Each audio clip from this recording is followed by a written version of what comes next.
I am live Thursday night. Just decided to go live because I'm here watching the DAZN card, and might as well go live while I'm watching the card and talk some boxing. But it's Danny Garcia fight week, and I did a prediction video on the channel, preview, prediction, betting odds, all that good stuff up on the channel. So make sure to go to the channel and look at the prediction video if you want to know how I'm predicting the fight. This live right here is mostly for the archives, and I wanted to put it out there because I want to give my thoughts more on Danny Garcia as a fighter up until this point and Danny Garcia going forward, because that's more intriguing to me than this actual fight Saturday night. Because when I look at this fight Saturday night, the odds tell me what's going to happen on Saturday night. If you look at the betting odds, Danny Garcia is a minus 800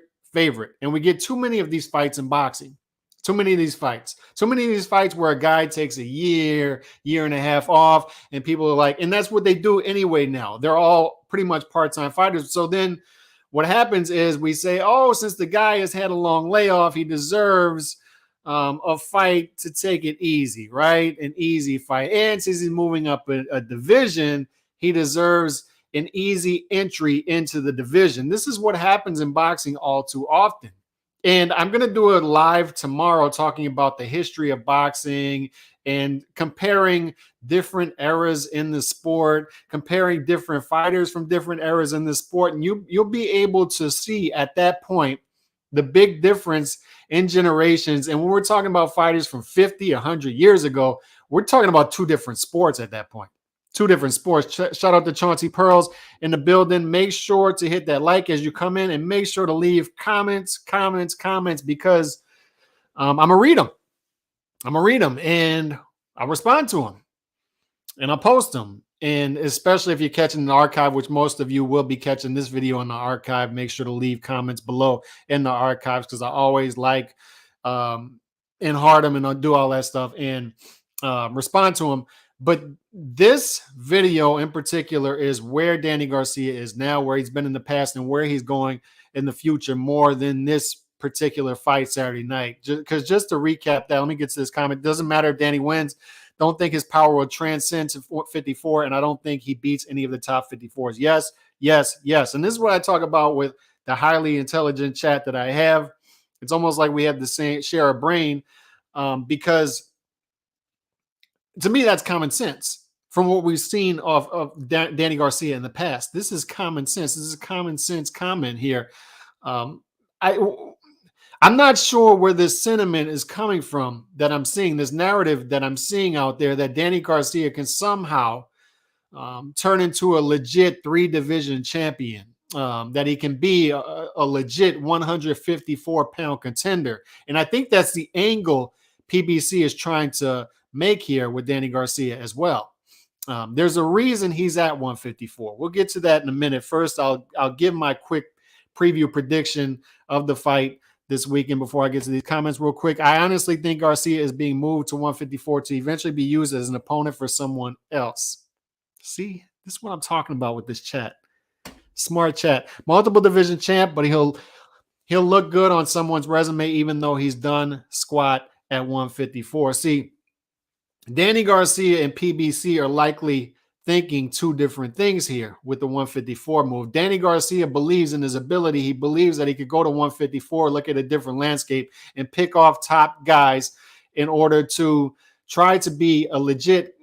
He's trying to angle himself into undisputed at 154. And I think PBC has the same thing in mind, but PBC is thinking this is just a guy to use as food at 154.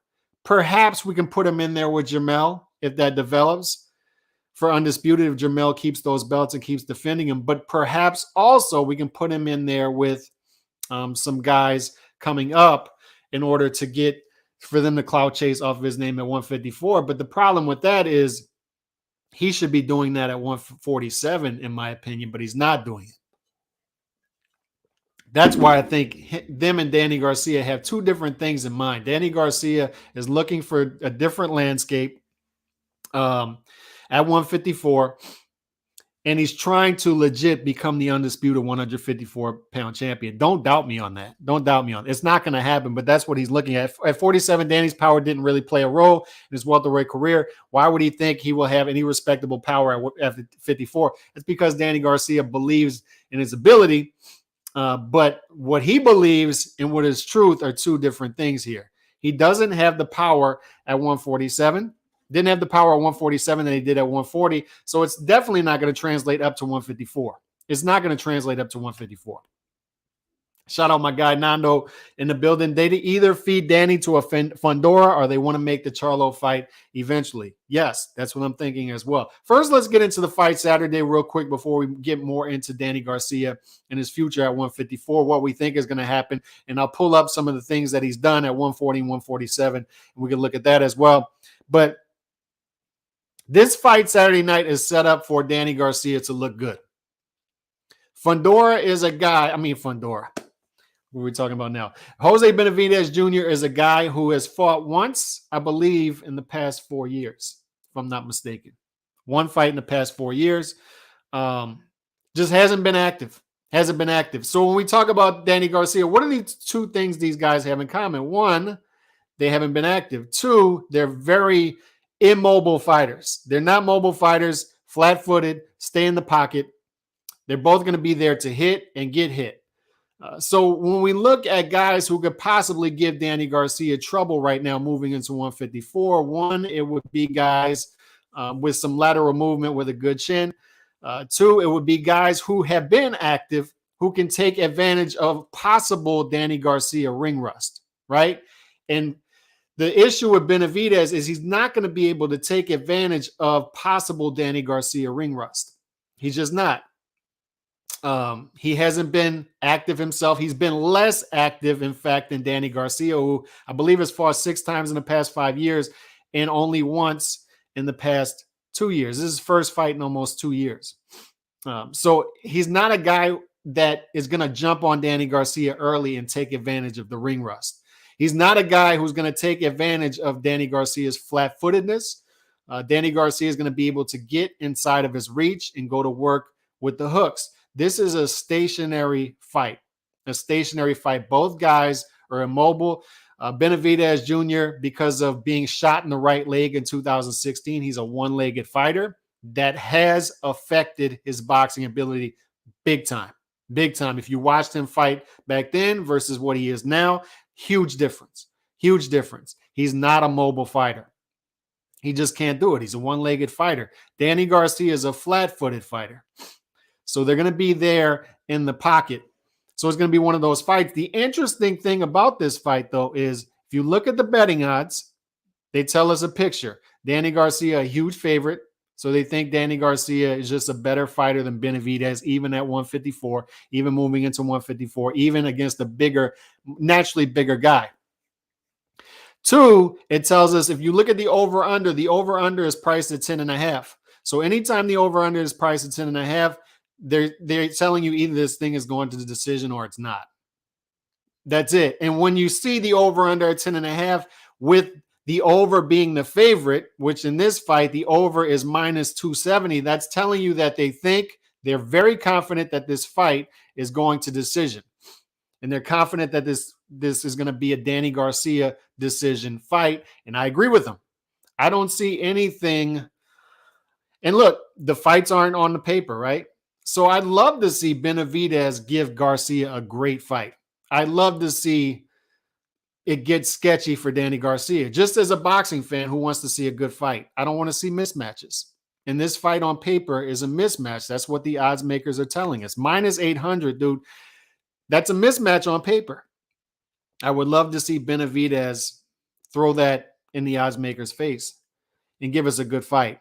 But I tend to think that we're not. I tend to think that Benavidez will have his moments, but Garcia, for the most part, will have his way with Benavidez and win this thing like 116, 112, possibly 117, 111, something like that, and get his entry, get his footing at 154. That's what I think is going to happen in this fight. So to me, the more intriguing question is what happens after that. Benavidez is meant for Garcia to look good, but Danny is mainly a counterpuncher, and I'm not convinced his power will make a difference. anytime there's a question, like we have two guys here legitimately who are question marks right now. Danny Garcia hasn't been active, coming off of a loss, hasn't fought in almost 2 years. Also, he's moving into a different division. So that makes him a big question mark. But it makes him a big question mark against a fighter who isn't a question mark. So the issue here is Benavidez is a big question mark himself. Like I did that question mark himself. He hasn't been active. Fought once in the past 4 years. So you say he's not going to be the guy to take advantage of that. He's just not. That's just my opinion. So I think Danny Garcia will get his footing in this fight. Anytime you see a fight where two fighters are question mark, you lean on the promoter at that point. Who does the promoter want to win this fight? We know it's Danny Garcia. Al Heyman wants Danny Garcia to win this fight. The manager, I should say. Al Heyman, the manager, wants Danny Garcia to win this fight. So that's likely what's going to happen, right? That's likely what's going to happen. So everything's pointing towards a Danny Garcia victory. So what happens after that is the question. I am betting Danny by split decision. I think Benavidez makes it a good fight. I hope you're right. I would love to see a good fight, and I'd love to see a split decision. I'd love to see some good old-fashioned controversy here. I would love to see an upset here, even more so. But here's the thing with Danny Garcia. Danny Garcia had a nice run at 140. Danny Garcia, he overperformed at 140. Overperformed. I tell a story all the time. I was in Vegas. What year was this? 2012, I believe. And we're at a bar, and Danny Garcia is standing out there. He's got a Puerto Rican tank top on. And he's standing out there with Omar Henry. I don't know if y'all remember Omar Henry, but Omar Henry was a nice up-and-coming fighter, undefeated, was just mowing guys down, knockout after knockout after knockout. He was on the hot prospect list. He was supposed to be that dude coming up. And the reason I bring it up is everybody was going to take pictures with Omar Henry, and they weren't taking pictures with Danny Garcia. And this was right before Danny Garcia went on his run at 140. So when I say he overperformed, he overexceeded expectations at 140, that's what I mean. Like Danny Garcia wasn't seen as a guy who was going to take over at 140. He wasn't seen as a guy. In fact, he was supposed to be a footnote for Amir Khan. He was supposed to be a footnote for Lucas Matisse. People forget that those were upset victories for Danny Garcia.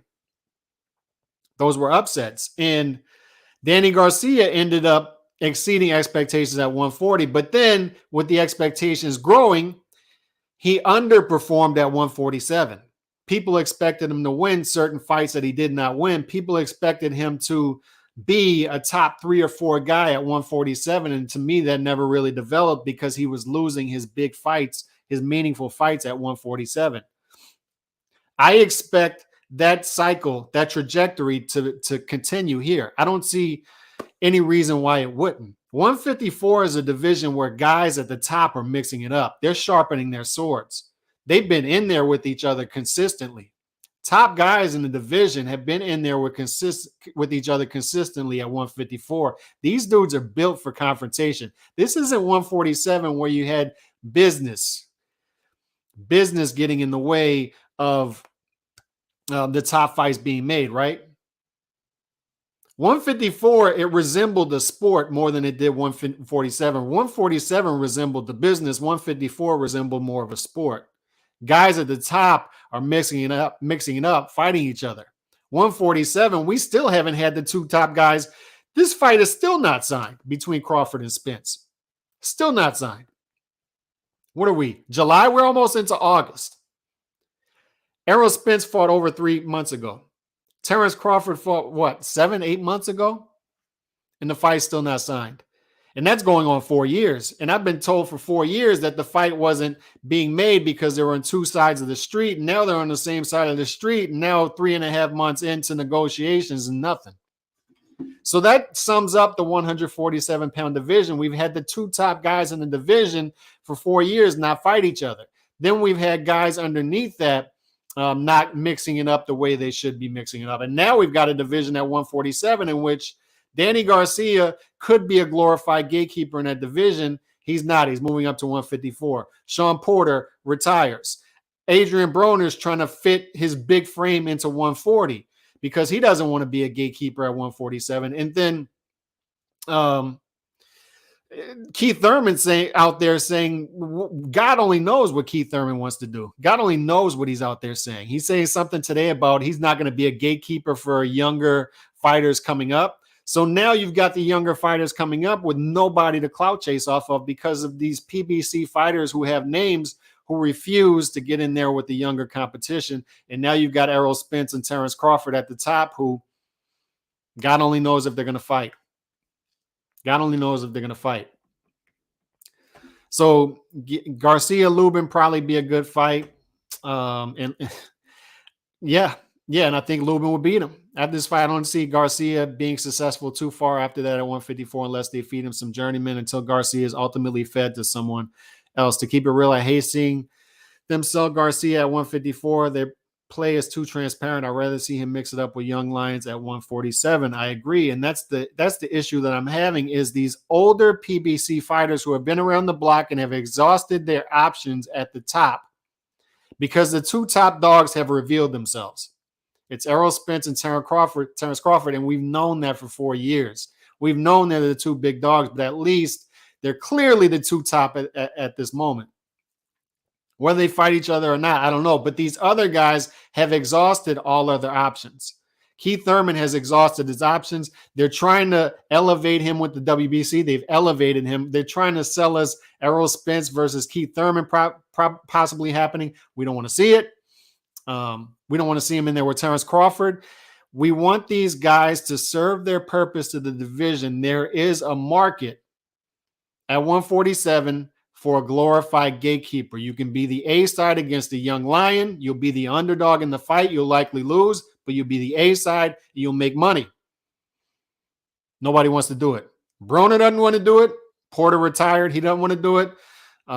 Garcia doesn't want to do it. He's moving up to 154. Keith Thurman doesn't want to do it. So it makes 147 a frustrating division to follow. So now Garcia moves to 154. Garcia moves to 154 because, like I said, he's exhausted his options at 147. He's not going to fight Spence again. His dad is out there saying that he lost to Spence because he was having panic attacks due to COVID or something like that. He had, I don't know what he was saying. Whatever he was saying about panic attacks, or whatever Angel Garcia is saying about Danny Garcia, making excuses as to why he lost to Errol Spence Jr. and why he's been inactive. So he's exhausted. He's not going to get an Errol Spence Jr. rematch. He's not going to fight Terrence Crawford. He's not going to fight Boots Ennis. He's not going to fight Virgil Ortiz. He's not going to fight Cody Crowley. He's not going to fight Conor Benn. He's not going to fight Stanionis. So move to 154. He's looking for a fresh scene, a fresh landscape, because he feels that he has a better shot or a new shot at becoming a legitimate title holder at 154. He can then say he's a 3-division champ. He can then try to further his claim for Hall of Fame, he thinks. So that's what Danny Garcia is looking at here. And I think they're trying to play the Jermell Charlo undisputed angle.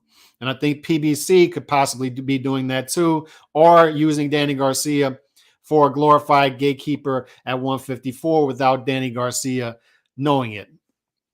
That could possibly be the play here too. But Danny Garcia is looking for a fresh landscape at 154, and that's not going to work. Let me add this right here. And this is BoxRec.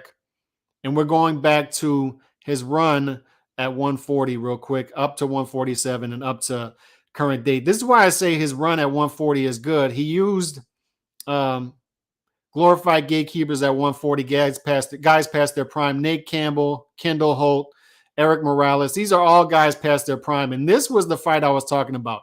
Amir Khan, he was a huge underdog going into this fight. Huge. And he ended up upsetting Amir Khan in great fashion. beat Eric Morales in the rematch, beat Zab Judah. And then once again, he upsets Lucas Matisse here at 140. Nobody expected that. He was a big underdog. I won money in this fight. I was out in Vegas. He was a 3-1 underdog in this fight going up against Lucas Matisse, won the fight. So he had a good run at 140. Here's where the hiccup was. Mauricio Herrera, I thought he lost that fight. But then he moves up. He eased into 147. Here's where hiccups started again. Lamont Peterson, a lot of people felt he lost that fight. That was a close fight. Didn't look all that great. And I believe that was a catchweight fight. Looked good against Malignaggi, Guerrero, Vargas. But here's the thing, and this is what I was talking about, why he underperformed at 147. Keith Thurman lost that fight. Brandon Rios beat Brandon Rios. That was a good win at 147, but he never had the great win. Sean Porter, once again, lost. Granados beat him. Red Catch beat him. And then once again, stepping up. The 3 fights he really stepped up at 147, he lost. Errol Spence Jr. lost that fight. And now we're looking at him moving up to 154. So the reason I bring this up and the reason I show you the box rec to back it up is we see a guy where his trajectory is coming down.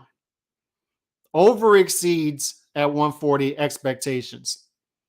Does better than people expected at 140. Like I said, I remember it. I think that was 2012 where I was in Vegas. That was a couple months before the Amir Khan fight.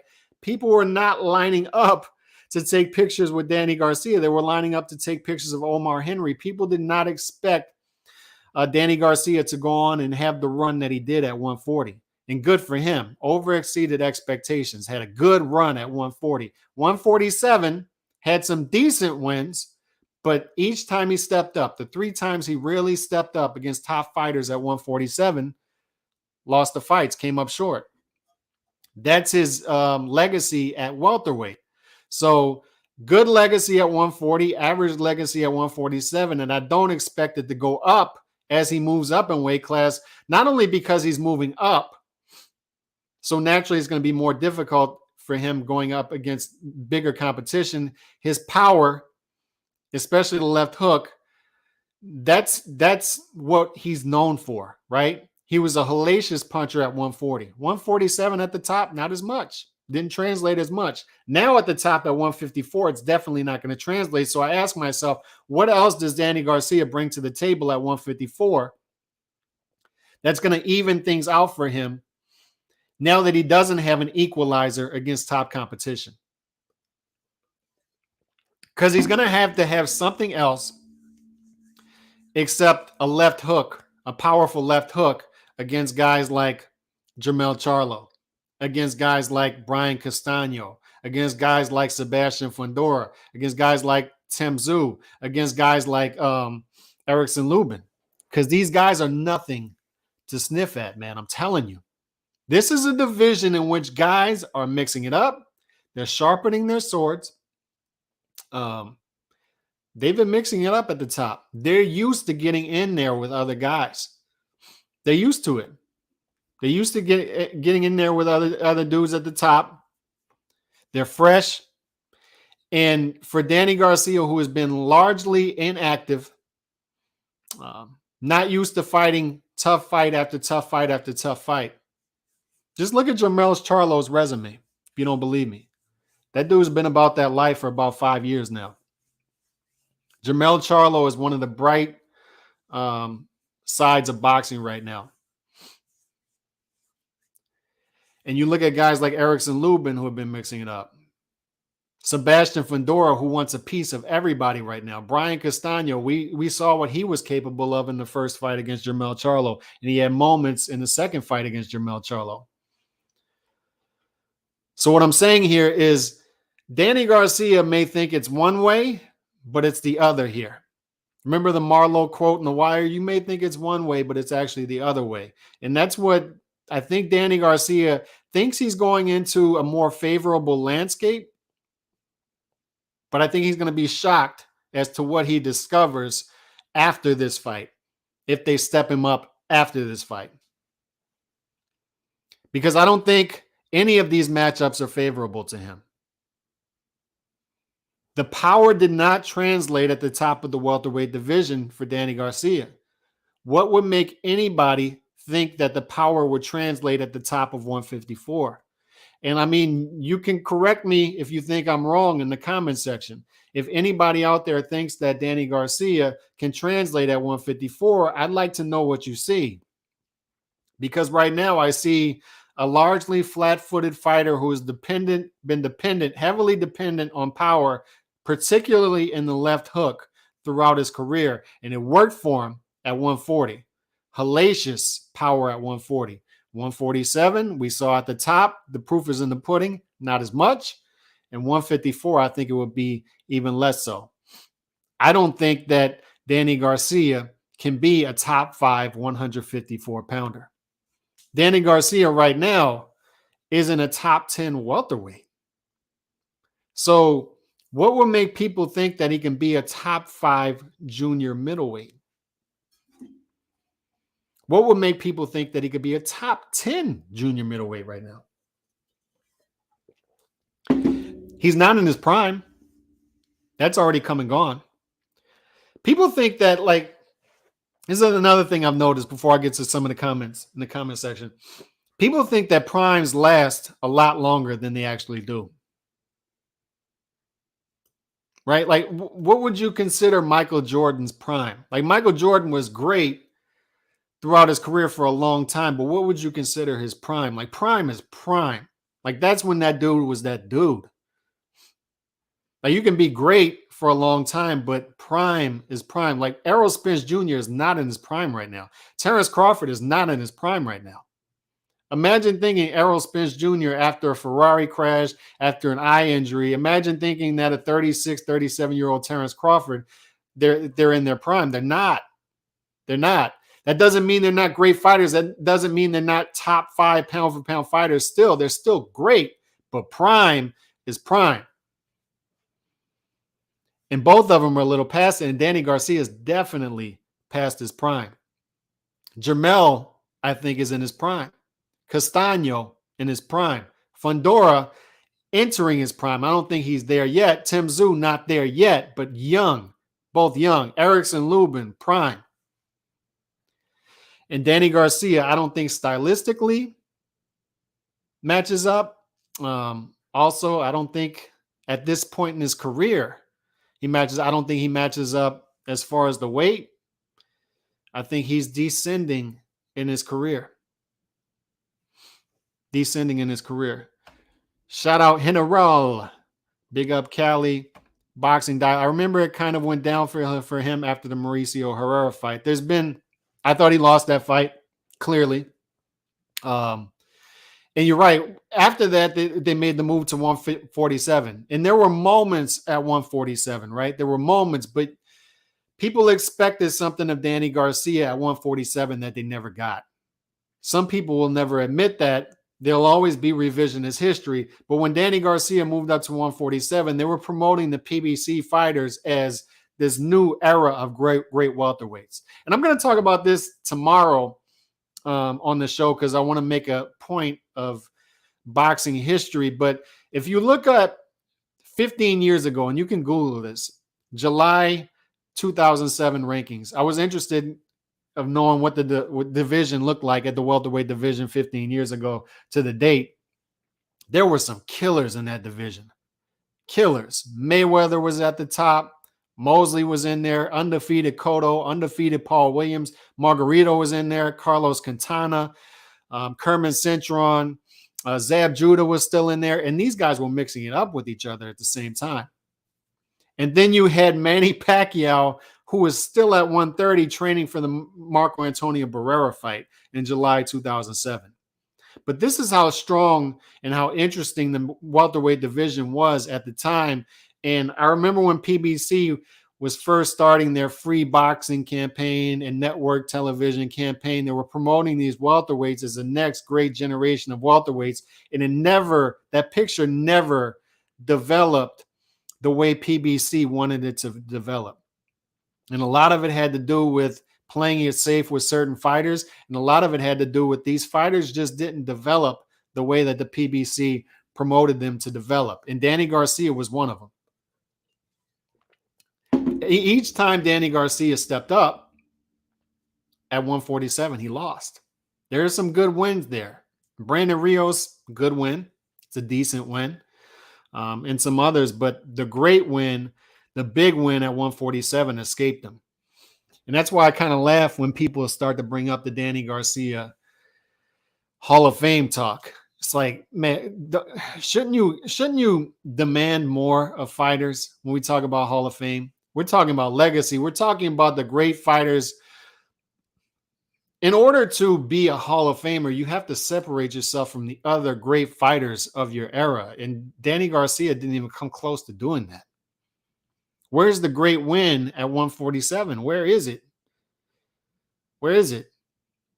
So once again, if he didn't get the great win at 147, if he fell short in the great fights, the top fights at 147, what would make people think that he can move up a division? And, certain guys, when they move up in divisions, they actually sometimes get better, right? Bam Rodriguez moved up 2 divisions and he looks even better. But you have to have a certain style, especially when guys age, right? Why do guys move up? Let me throw that out there for the chat. Why do guys move up, particularly late in age? A lot of guys later in their career move up because they're a guy without a weight class. They can't make the weight anymore, so they just move up. And then they find, like Arturo Gatti. I'll never forget when he retired. He said, I'm a guy without a weight class. I don't have any power at 147. I don't have anything for the division. I can't make 140. A lot of guys do that late in their career because they can't make the division anymore as far as weight. They move up. They find out that they can't compete at that weight. You're just a guy without a weight class, right? Some guys who are younger have lateral movement, quickness that they can exploit at a higher weight class. They move up. Bam Rodriguez. They have a certain style that can give heavier fighters problems. Danny Garcia is not that here. Danny Garcia, like I said, is a flat foot fighter who is heavily dependent on power, particularly with the left hook. And that's not going to cut it moving up in weight, particularly late in your career. A lot of guys move up because they've exhausted their options at the current weight, and Danny Garcia feels like he's exhausted his options at 147. He does not like the landscape there. I already took my shot at Errol to get the belts. Fell short. I don't want to fight Terrence Crawford. I know what would come of that. I don't want to fight Boots. I don't want to fight Virgil. I don't want to fight Stanionis. I don't want to fight Butayev. I don't want to fight Cody Crowley. I don't want to fight Conor Benn. I know what could possibly come of that. So I'll move up to 154 and test that landscape. Good luck, though. Why is Danny fighting this guy after fighting Spence? I think he's fighting him because this, according to the odds makers and according to, I'm just getting in Al Heyman's head, this should be an easy fight for Danny Garcia moving to 154. We'll introduce him to the division, and they'll try to see the best angle for Danny Garcia after that. What will that be? I don't know. I don't see them putting him in there with Fundora. I don't see them putting him in there with Erickson Lubin. Tim Tszyu and Jamel are busy. I don't see them putting him in there with Castaño. So where do they go from here? I really don't know in the immediate after this fight. But ultimately, I think their angle is PBC would love for Danny Garcia to play the A side for a young lion. He's not wanting to do that at 147. PBC would likely love for him to do that at 154 against a Fundora. But I think Danny Garcia is eyeing those 4 belts that Jermell Charlo has. I think that's what Danny Garcia is eyeing. I think that's obvious. And their play is to try to become undisputed at 154. They think that Jermell Charlo is a more favorable matchup than a Terrence Crawford, a Boots Ennis, a Virgil Ortiz. And I think they're wrong. There are certain fighters that are underestimated no matter what they do. I talk about Carl Froch on this channel. Carl Froch went on a 12-fight run where he was the underdog in 8 of the 12 fights, yet he won 10 of those 12 fights. And still to this day, when we played the mythical matchup games at super middleweight, everybody beats Carl Froch according to everybody. There are certain guys who overperform expectations. consistently. They might have a couple losses because they're fighting tough competition, but in the long run, they exceed the expectations. Jermell Charlo is cut from that cloth. So for anybody thinking that Danny Garcia is going to come into 154 and beat or give Jermell Charlo a test, I'm telling you, Jermell Charlo is going to swallow that dude and spit him back out to 147. It's not going to happen. I don't see Danny Garcia winning any of these top fights at 154. I don't think he's going to translate. There are certain guys, and I don't think it's an accident that a lot of them are 147 PBC fighters. Keith Thurman, in my opinion, is one of the most overvalued fighters of this generation. I can say the same thing of Danny Garcia. I never saw him as this great welterweight that people saw. I never saw it. I heard an interview with Fight Hype with Steven Espinoza saying they're still hopeful negotiations continue for Spence Bud. We'll see. What was Danny's last fight? Was it Spence? It was Spence, and that was 2020. Thurman has the skill, but not the nuts. Rod Salka versus Danny Garcia rematch at 154. Let's make it happen. I'm sure Danny would love that. You are interested in the Golden Boy card going on right now on DAZN. I was just watching that on my phone. And as I log off, it just went off on my phone. I have been watching that throughout the night. Fundora's sister actually looked good on that card. But I am watching that. I'm going to, what I'm missing right now, I'm going to replay and watch later tonight as well. I think Benavidez beats Danny. That's an upset pick. We got an upset pick from Rocky Austin. And look, Rocky Austin, I would love to see an upset. I think we get too many of these minus 800, minus 1,000, minus 1,200, these mismatches that boxing fans are like, I'm interested in this fight, but on paper, they're mismatches. We get too many of them. That's why I love seeing these the underdog pull off upsets. I love seeing it because we get too many of these things. We get too many of these wide, odd main events. I want to see these odds get closer. I want to see more fights where it's close to toss-up territory. We're just not getting that. So I'd love to see PBC's plan get spoiled here. I would love to see it. Just being transparent. I'd love to see it. I'd love to see Benavidez pull off this upset on Saturday night. I just don't see it happening, though. Shout out DGO0082 in the building. The PBC single-handedly destroyed an entire generation of American boxers. Love it. Is Danny going to be active? Are going to see him again this year? Or is this another tune-up in 2023? This is the question I'm asking myself, Nando. And I'm sorry for just getting to this comment that was about 15 minutes ago. I kind of addressed it, but this is what I'm asking myself. What's the move here after this? Because I know what Danny's trying to do here. Danny's trying to angle himself into an undisputed fight with Jermell. I think that's the end game here.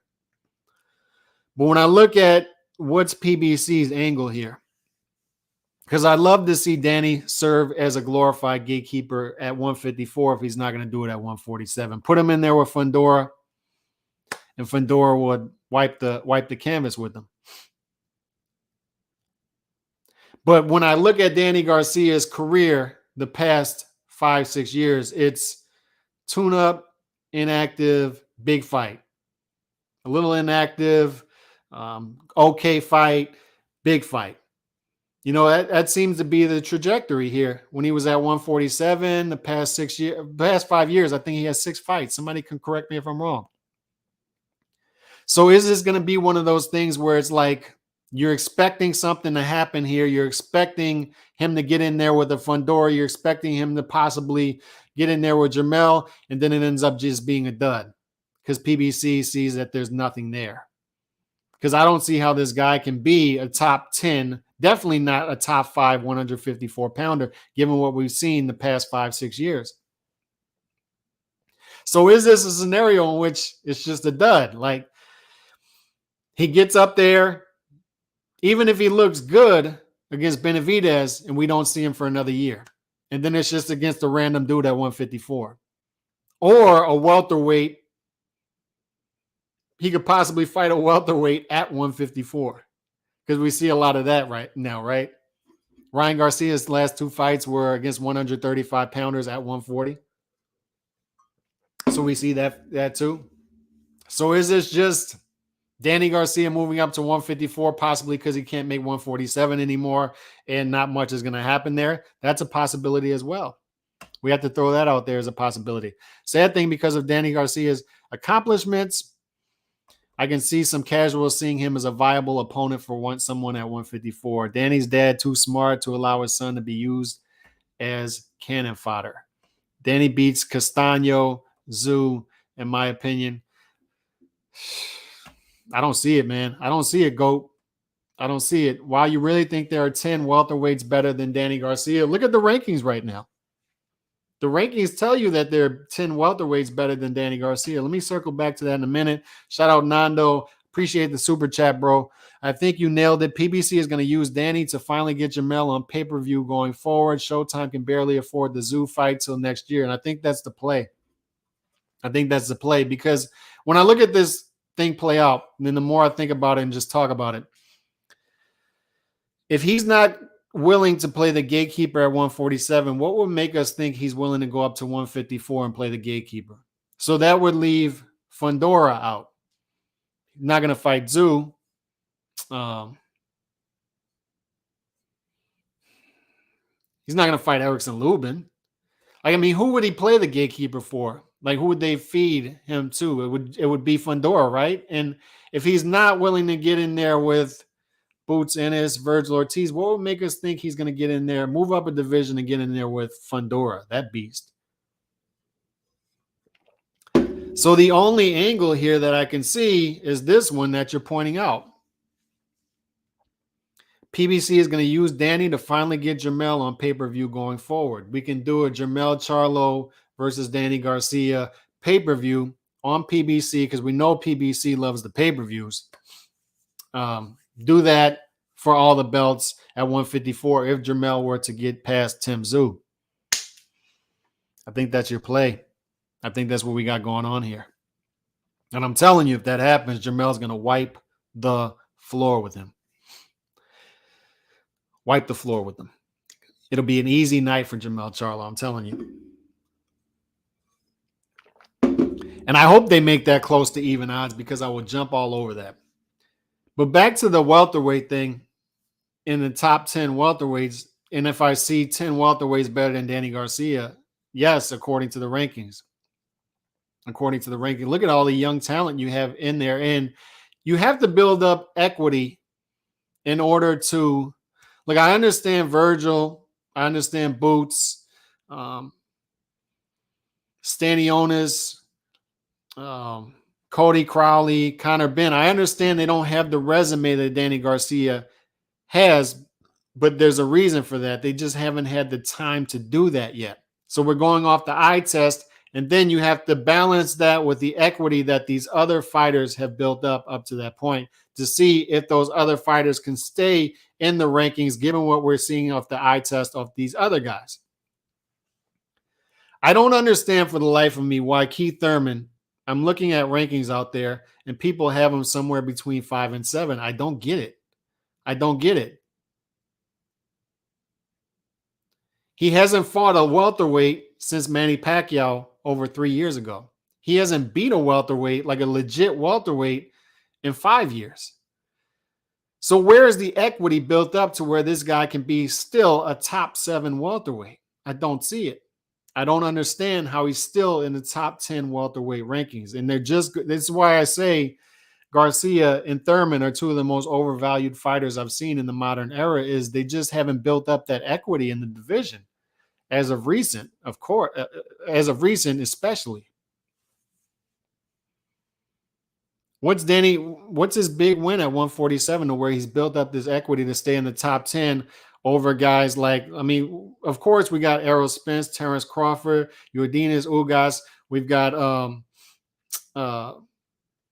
Virgil Ortiz, Boots Ennis, Stanionis, Connor Benn, Cody Crowley, and then we've got other guys in the division. Evanesyan, we've got Butayev. That's 10 right there. And I'm sure I'm missing some off the top of my head that I would put above Keith Thurman and Danny Garcia right now. I just don't think they built up the equity. They haven't done anything as of recent. Danny Garcia hasn't fought in almost 2 years to even be on the welterweight rankings. And like I said, Keith Thurman hasn't done anything in the division of note since the loss to Manny Pacquiao 3 years ago. So how are these guys even staying in the rankings at welterweight? Just don't see it. So that's why I don't have, when I say I don't have him as a top 10 welterweight, that's why he just hasn't been active. And on top of that, when I say he's not a top 10 welterweight, these guys at 154, this is an undervalued division, man. These guys in that division are mixing it up. They're tough. They're cut from the same cloth. It's 154, 140, 115. Guys are mixing it up. These are deep divisions of good fighters who are undervalued, and they're fighting each other.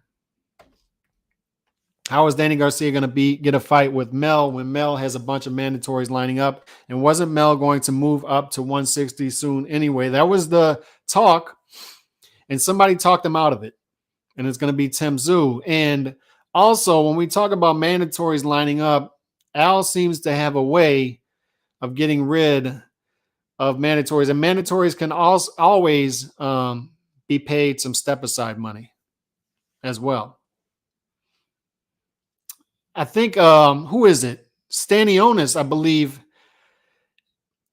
He was the mandatory for Errol Spence, like for 3 straight fights, and he's been paid step-aside money for 2 or 3 straight fights. And if that's part of the Errol Spence versus Terrence Crawford deal, right? If Errol Spence and Terrence Crawford are going to fight each other, I believe it's Stanionis who has to take step-aside money again. They have to negotiate with Stanionis in order to make that fight for Stanionis to step aside. So I believe that's Stanionis who is getting paid money just to step aside, just to not fight Errol Spence Jr. And he's been on Errol Spence Jr.'s undercards because of it. So that's an easy way to get rid of mandatories, at least for the time being, is to pay him some step-aside money. And if Al wants to make, I'll just leave it to you this way. If Al wants to make Jermell versus Danny Garcia, he's going to make Jermell versus Danny Garcia. If Jermell wants to move up to 160 and Al doesn't want Mel to move up to 160, Al's going to tell him, hey, can you stay at 154? And I'll throw you a little bit. Yeah. And he's going to get it done. He's going to get it done. He said he's retiring if he beats Jermell. There you go. I wouldn't doubt that. I think that's the play here. Angle yourself into an undisputed fight. Try to beat Jermell for all the belts. Say you're undisputed at 154. Look at what I did at 140. Look at what I did at 147. Look at what I did at 154. Look at what I did in 3 divisions. I'm a Hall of Famer. Wouldn't be surprised if that's the play here. Shout out D-Style Boxing. What are the odds? Spence versus Crawford this year or Bud versus Virgil next spring? It's drifting one way, seems like. So here's the thing with Bud versus Spence. And I don't want to speak too much on it because I want to save this for tomorrow, because I got a lot of things to say about promoters and things that they're saying online and why we shouldn't believe any of them, and why our default position should be, if a fight that the market is demanding doesn't get made, everybody's to blame. Everybody's to blame. I don't want to hear anything about this guy should have took a 20% split. This guy should have taken a 40% split, because none of us know what the split should be. None of us know what the split should be because none of us know the real numbers. Look at Garcia versus Tank, for instance. Ellerby's out there saying this guy did $3 million gate. This guy did $1 million gate. I could tell you he's probably lying. Oscar's saying they're saying Tank did 250,000 buys. He didn't do over 100,000 buys on any of them. They're just throwing out numbers, and none of us know what the real numbers are. None of us do. Oscar knows what the real numbers are. Leonard knows what the real numbers are, yet they're throwing out 2 completely different numbers. And none of us know which one's right. Bob is out there saying that Canelo versus Bivol did 250 to 300,000 buys. Eddie's out there saying it did 600,000 buys. Two completely different numbers. Which one do we believe? I don't know. Two drastically different numbers. So we don't know what the split should be because none of us are privy to the numbers, and these promoters aren't going to tell us the real numbers. And the fighters are going to sit there silent as their promoters go out there and lie for them. So what I'm saying is, if the fight that the market is dictating to happen immediately does not happen, they're all to blame. That's my default position. Don't care, make the fight. Don't care, make the fight. So will Bud versus Virgil happen? I wish. I wish Bud versus Errol happens. If Bud versus Errol doesn't happen, Bud versus Virgil, Bud versus Boots. But I'm not holding my breath for any of it. We all know how 147 PBC has been behaving. We look at track record. What's the track record of the PBC in the welterweight division the past 7 or 8 years? Hell, what's the track record for making big fights at 147 the past 13 years since 2009? What's the track record? Look at it. Look at it since we've been talking about Mayweather versus Pacquiao circa 2009. What's the track record of the big fights that we want to see, that the market is dictating to happen next? What's the track record? Not very good. Not very good. But I want to save more of that for tomorrow. Stepped aside from Mel like 3 times already, if you're not mistaken. PBC has crazy clout. And PBC has crazy clout because look at how Keith Thurman magically climbed the rankings in the WBC. And who do you think's behind that? And when I saw that last week, I said to myself, Spence versus Bud negotiations must not be going as swimmingly as they made it out to be, because that is clearly a backup plan. Clearly a backup plan. And maybe they're trying to use that as a leverage, a signal for Bud to take whatever they're trying to offer Bud. And they're saying, hey, we got Thurman at number 1 in the WBC. If you don't agree to this, we're just going to go ahead with that fight. Maybe that's what it is. Maybe this is leverage. Either way, it signals that the negotiations aren't going as great as a lot of people have made it out to be. How much did Lomantio make for their mega fight? Respect to both of them. And this is what I'm saying. Like, you can say what you want. Like, people can say what they want about Loma. There are certain guys who make the numbers work. They make the numbers work because some guys want the legacy. And Loma has clearly been aggressive in his career, and he's been getting the fights that he wants for his legacy because he's been aggressive.